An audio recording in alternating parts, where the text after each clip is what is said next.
Good morning, beautiful people. Today is Thursday, and it has been really nice lately. I mean, it's been hot, but it's still early, so I can sit outside in the shade before it starts burning up. But I just wanted to talk to you today about the beef I've been having with the beauty industry and how I've been feeling about, my job. Well, not my job, but my career, my choice to be a makeup artist. So, when I first got started, I was in high school and I was having a really hard time really finding myself and building confidence in myself, and I had always wanted to be like a model, like on the main front. I loved Top Model. I watched that show. In every challenge that I saw them do, I felt like I could do it. I'm like, I can do that. That's me. Like, they giving them challenges, and I'm like, I would not be scared. Like, sign me up, Tyra. Call me Tyra. But then I realized that I'm about a whole foot too short. I need about another 12 inches to be a decent model. No, I'm 5'3", so I'm a lot shorter than what I need to be.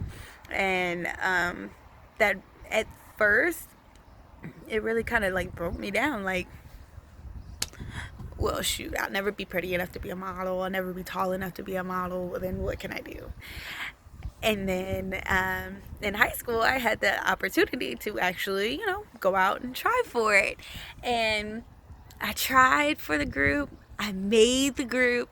And then we had our very first photo shoot. And I got my makeup done. And I was a whole nother person.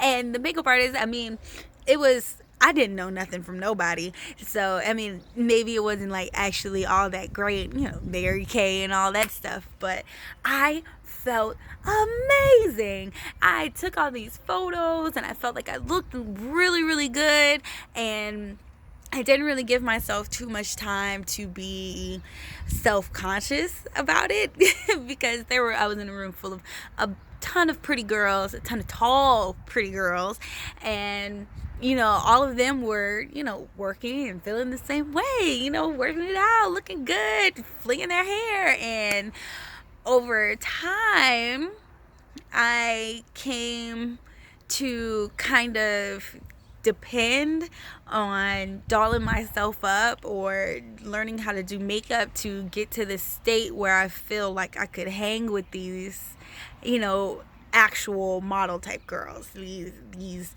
conventionally gorgeous, the tall, the it girls. I felt like I wanted to be, with just being in that space, felt like I was one of them, and that's what I wanted to be. I wanted to be one of you. and so I struggled with figuring out for myself, like, actually how to apply, and how do I want to present myself going outside. Like, how do I want you to see me? Because there's that balance between trying to make it look real and natural and believable, like, oh, she's pretty, she's real pretty, but I can't tell if she has makeup on, or going full out all the way, like drawing attention to myself, like just glamour every day. Now, on the side note, I also would do hair shows. So I was already going to school looking crazy anyway. And that was more of like a fearlessness thing for me. Like, shoot, you can do you can cut my hair into a mohawk. You can give me this big 27 piece and draw some cheetah print on the sides of my head. I'll wear it. I'll rock it. I'm not scared. But when I, came back to think about it, it's like, well, people must have been really looking at me crazy, or people, that's probably why nobody really talked talk to me like that. No. So I threw myself into this struggle of trying to balance between being okay with who I am naturally and wanting to be this attractive person, and learning how to project my confidence in a way, like actually going and being confident and showing people that I'm confident without, physically overly attracting it. You know what I'm saying? It's like when a little man gets a big truck. You say that he's overcompensating. And so that has been my struggle within myself. When I first started to become professionally, seriously doing makeup, I worked at a photography studio, and in that studio, I had no idea who was coming to sit in my chair. I just knew that if they didn't like it and I didn't do a good job, I wasn't getting paid. Period. We worked on commission, so I didn't get paid by how many faces I did. I got paid by how many photos they purchased at the end of their session. So if they didn't like the way that they look, if they didn't enjoy their session, if the photos didn't come out right, I could spend 2 hours, I can spend 5 hours with them. It only depended on how they felt at the end. So the pressure was real. Like, I needed to get it right. I needed to get it right fast. And I needed to keep them happy all the way to the end. And so I could actually get paid. And so that made me get really good at physically applying makeup really, really fast. It also helped me learn how to adjust to whomever sits in my chair. I had old ladies, young ladies, black, white, purple. I didn't know who was coming. I just had to be ready for whatever. And also, these women are coming into strange situations. This is uncomfortable.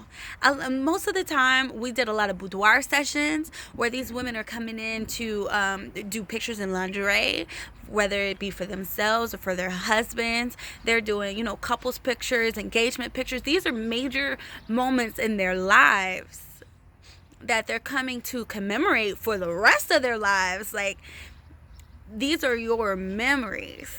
I'm having a baby. I'm trying to get pregnant. All of those things. And so while these women are sitting in my chair, not only am I, physically changing the way that they look so that they can see themselves as ready. So they can see themselves as ready to present themselves in front of the camera. Okay, I'm smooth enough. I'm pretty enough. Did you cover this? Can you fix this? Can you get rid of this? Is this going to show up on camera? I'm the girl to either get rid of it or to tell you that it's all going to be all right.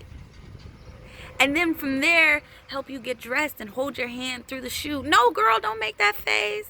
Oh, you look good when you do like that. Smile for real. That's what I do. And I realized that, doing the makeup and changing you physically, it's just a quick realization. It's quick gratification. I can tell you you're going to be good. I can do it to you. You can see it, and then it's a release. It's a little bit less stress. It's a little bit more okay, I'm good. And I love that. I love it. I love it so much that I haven't stopped doing it. I love it so much that I spent thousands of dollars to learn how to do it better.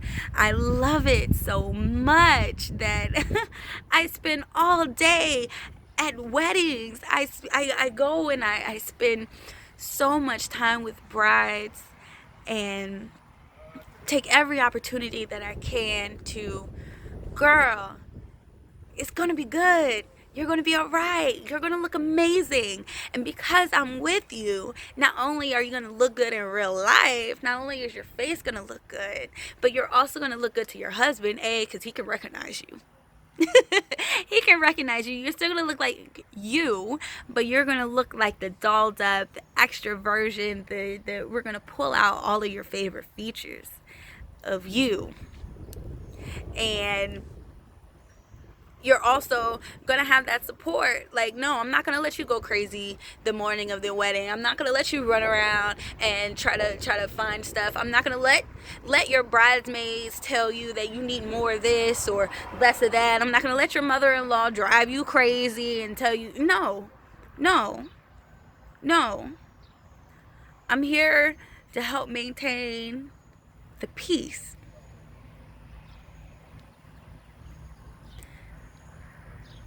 I want you to be able to breathe. I want you to be able to enjoy the moment. Because again, you're here with me. You're getting dolled up. I'm touching your face because you're about to step into, go to, start something where you need to feel and present yourself at your absolute best. That's what I do. I get you ready to go do your best, to go be your best, to present your best, to look your best. But then, at the end of the day, you wash it off. Or maybe you don't. I suggest that you do. But at the end of the day, it washes off. And my question is, does everything else wash off with it? With me, it did. It did. It was a constant, I need to do my makeup. I need to look good. I need to look this way. To, I want to throw everything away. Nothing looks good. I need to be able to accept myself where I am. Who I am. What I am. Every day. I don't need nothing else. And so the struggle is with finding that balance of being dolled up and accepting myself as I am without any frills or any additions, just as I am.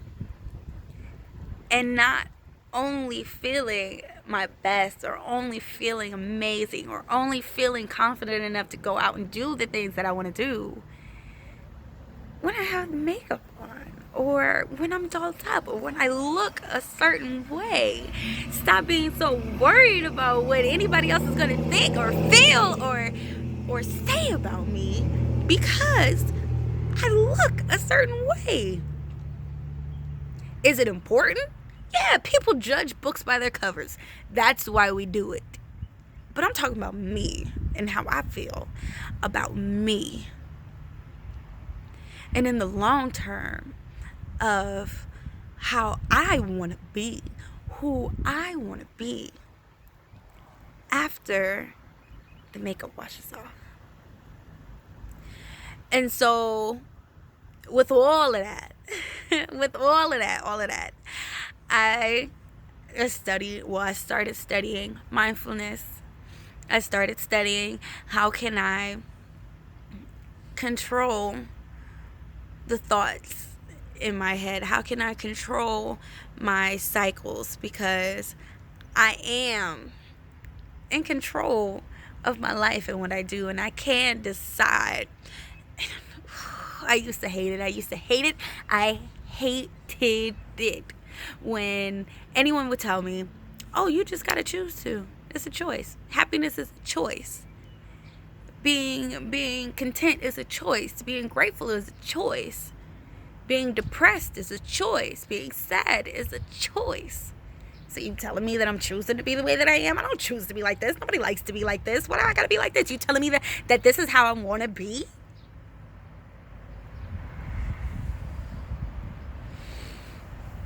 And so I'm growing because I'm learning that, yeah, that is exactly it. That is exactly it. And if you're struggling to feel or do the same way, then that's why I'm here. Because I know that through sharing my story and talking this through and being real and authentic, as uncomfortable as it is for me, because it is uncomfortable. I'm a very closed off, well, not closed off, I like to keep my business to me. I'm a very personal person. And so I just want to get to the place where, not even get to the place, because I'm there. I am that person. I've always been this person. I'm just extending beyond makeup, because it's deeper than beauty. It's deeper than the way that we look. It's deeper than the way that we present ourselves. It's about really loving yourself and setting yourself free. Freedom. That's all we want. Well, that's all I want. I want to be really and truly free. So when I say that I am now, I'm not just about makeup, but I'm about helping women on their journey of self-discovery, breaking through their limiting beliefs, and projecting confidence so that they can live the life of their dreams. Projecting that confidence so that they can go forth and live the life of their dreams. Why am I doing it? Because that's what I want for myself. That's what I want for every single one of my clients. And that's what I want for every person that I can reach, touch under the sound of my voice. I want happiness, love, and peace, and freedom for you.